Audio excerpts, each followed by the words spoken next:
crypto transactions like catching a train. Some take place on the train, on-chain, while others happen off it, off-chain, but still get you to the same destination. Today, let's see how on-chain or off-chain is better with seed learning. Today's lesson has 4 parts. 1. On-chain. 2. Off-chain. 3. Key differences between on-chain and off-chain. 4. When should we use each? Don't hesitate anymore. Let us walk you through Part 1. What is on-chain? Easily, you can think of on-chain like riding the main train line. Every time you make transactions, it's stored in the blockchain, which means it's tracked, verified, and visible to everyone. For instance, if you transfer a cryptocurrency like Bitcoin or Ethereum from your wallet to someone else, the transactions will be stored on the blockchain for public viewing and verification. Let's explore what the benefits of on-chain are. On-chain is high transparency and super security because every transaction will be stored on the blockchain. Conversely, the transactions are just like a busy train station. It can be slow and more expensive during peak hours, and the ticket conductor has to confirm them. On-chain sounds interesting, but what about off-chain? Off-chain refers to a transaction that happens outside the blockchain. You can imagine 2 people agreeing to exchange money privately without for everyone to verify each step of the way, but because of that, there's a little less transparency. Instead, they carry out the transaction in a different way, relying solely on mutual trust. Real-life example?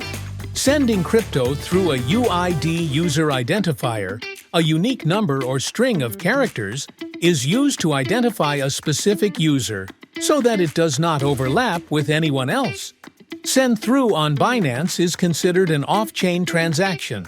This is because the transaction takes place within Binance's internal system without being recorded on the blockchain. Binance keeps track of these transfers internally, allowing for instant and fee-free transactions between users.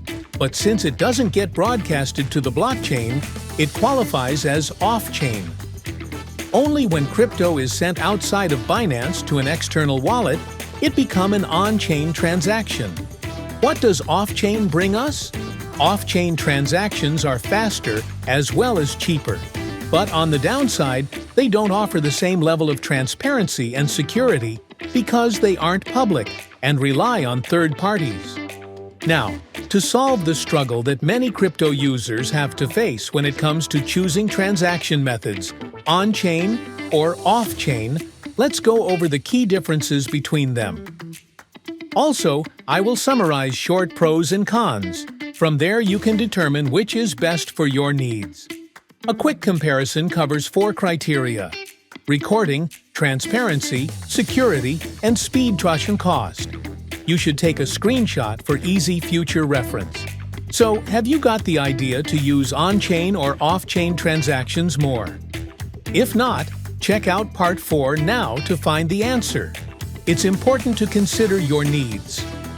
Use on-chain transactions when you want high security and transparency, especially for important or large transfers. But keep in mind, they can be slower and more expensive due to a network having to confirm. When you need speed and lower fees, off-chain is great for you.